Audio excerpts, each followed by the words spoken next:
He broke into football coaching as a graduate assistant in Houston in 1969 and now sits here in 2017, many, many years later, not only with a Super Bowl ring on his hand, but also a book called Son of Bum, written by Wade Phillips, the son of Bum Phillips, now the defensive coordinator of the Los Angeles Rams. In studio, Wade Phillips. Good to see you, sir. You too, Rich. So now let's describe for the radio audience what's on that right hand of yours right there. Let's get right to it. We've got a ring in the house.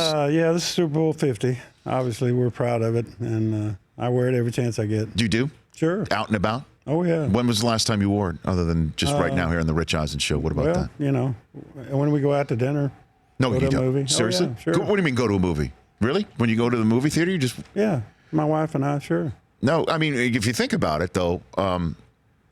they tell you to turn all cell phones off in the movie theater. Do you have to pocket that thing? Because it might be, a little too bright for a movie theater, Wade. Yeah, it causes a lot of attention, that's for sure. Now, what was the movie you saw? What was the last movie you saw? Let's see. We saw, I'm trying to remember which one. Who was in it? We can help you out with this. You can help? Yeah. Let me see. We saw... what's the latest ones out? We saw them, I think. Okay. Did you see what's the latest one that's out right now? I haven't been to a movie theater. I watched The Founder on my flight, the Ray Kroc. No, you're talking about it. Did you see anything in a movie theater in the last couple of months, Wade? Now that you've been here? Sure. Okay. Yeah. We go to a lot of movies. Did you see Fast and Furious 8? No, I didn't see that. I missed the first 7, so I didn't know where to carry on. Okay. Very good. Yeah. So let's talk about this book. Why write this book about your dad now here in 2017? Yeah, we won. Obviously, we won the Super Bowl, and there was a lot of talk about writing a book, and I got a lot of attention from that. Too much credit probably, and their NFL films and everything is really documented about the Super Bowl and what happened, and.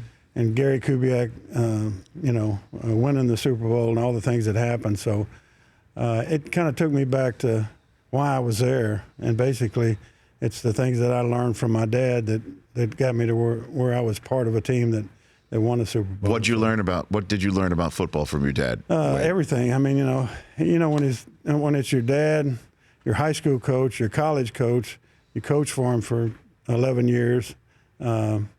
Just about everything that I know about football and life was influenced by him.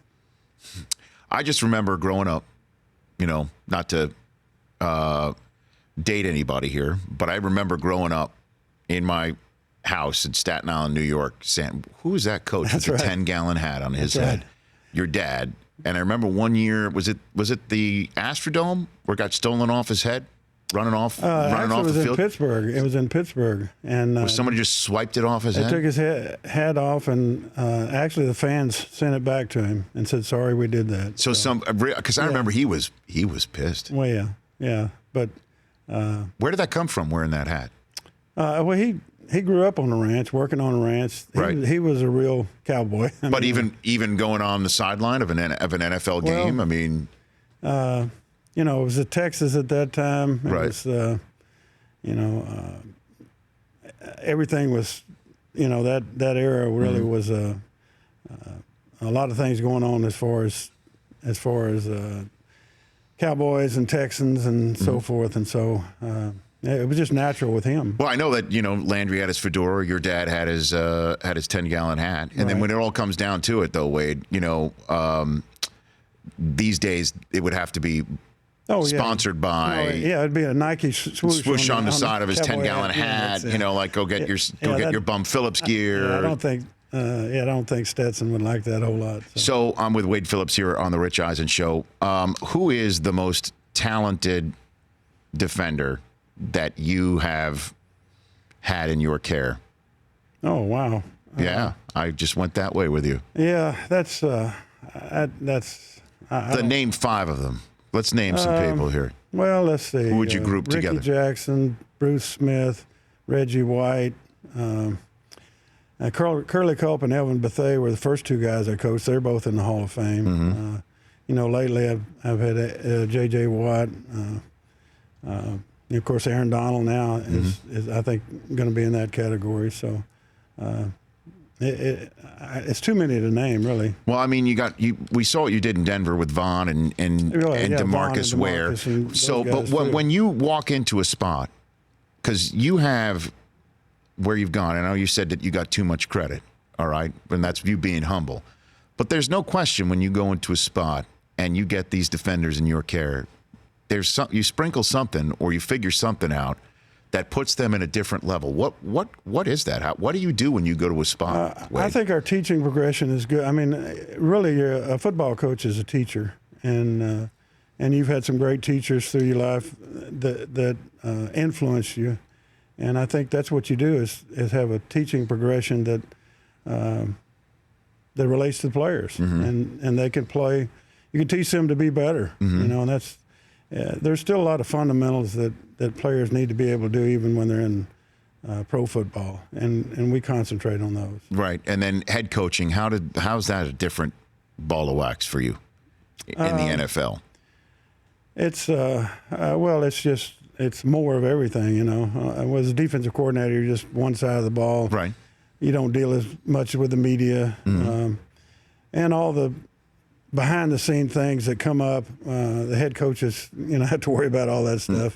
So, I think it's just overall you got a lot more things on you, and of course the head coach takes the brunt of losses. Although all of us end out trickle-down effect, but if you don't win, then it's the head coach's fault.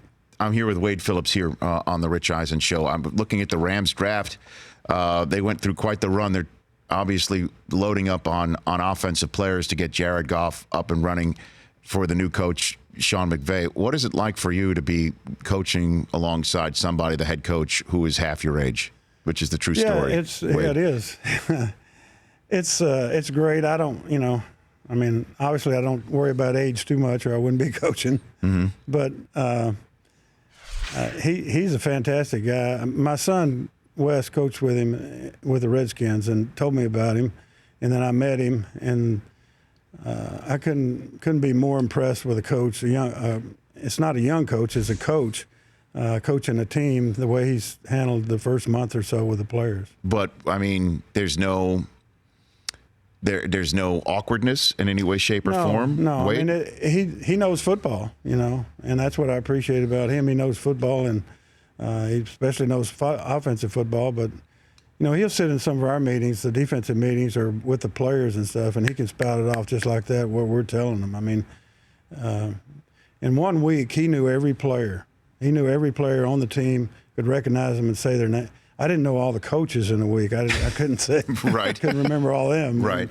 I mean, he's pretty fantastic that way as far as his focus as far as the football. You mean he's not doing the Buddy Ryan thing by calling people by number? No. He's not doing that? No, Buddy did that, but he did it on purpose. What do you mean? What are you talking about? He told me, he said, I want everybody to be treated basically the same. If I call Reggie White 92 and Joe Blow 54, then they're treated the same. So he had a little plan to that too. He I don't know if he knew all the players' names or not, but he did use the numbers because he wanted them all to be the same, basically. Wade Phillips, along with Vic Carucci, son of Bum, here on the Rich Eisen Show. It's a new book. Peyton Manning is the guy who has a quote at the top of the book. And who was the first quarterback you were there with the Saints back in the day? His dad, yeah. Archie Manning was with the Saints when we first went there. What was that like, Archie, in that town and the difficulty of winning, even though he was the favored son? Yeah, that was in that town. It was tough when we went there because they had only won one game, and he was really beat up when we got there. He really couldn't lift his arm above his shoulder to be able to throw the ball. I mean, they had such a bad team, and he took the brunt of it. So it was tough the first year with him for sure. And in terms of running the football, Earl Campbell, seeing him up close and personal, those Houston Oilers years. Yeah, those were fun times. I mean, with the song, do you know the song off the top of your head right now, Wade? If I asked you to sing it, I don't know. Houston Oilers, Houston Oilers, Houston Oilers, Houston Oilers #1. That's it. We've got the offense. We've got the defense. See, it comes right back to you. Keep going. Yeah, yeah. But Earl Campbell is one of the all-time. Yeah, he was the Greats. Rookie of the Year and Most Valuable Offensive Player of the Year as a rookie. Then the second year, he was the Offensive Player of the Year. In his third year, he was Offensive Player of the Year. So, he had a strong start. And it's just really incredible, Wade, just sitting here thinking, okay, here you are now, a defensive coordinator for the Los Angeles Rams, and you coached against the old Los Angeles Rams, thinking there would never be again, right? You got to New Orleans. There's Archie. You get to Denver. Part of the reason why you got a ring on your finger right there is Peyton. Sure. You mentioned how you were defensive coordinator for J.J. Watt in that beautiful building next door to that Astrodome, Right. where you spent all these years. Do you, ever sit back and wonder how this all happened so quickly? Well, Wade? being a coach's kid, you kind of realize you're going to move around some. And we moved around a lot. Sometimes we wanted to. Other times we didn't want to leave. So, but that's, like my dad said, there's two kinds of coaches. Ones that have been fired and the ones that are going to be fired. That's what your dad said? Yeah. Well, and last one for you, Jerry Jones going into the Hall of Fame, and obviously Yeah, you that's awesome. had an interesting time in Dallas, to say the least, as you turned out to be one of the, I guess, former coaches, as you said, as opposed to the latter coach. Right. What's your memory? Give me your best Jerry Jones story, best you can tell me. Some of them I can't tell, but Yeah. but no, Jerry is really passionate about his team, and I think everybody realizes that.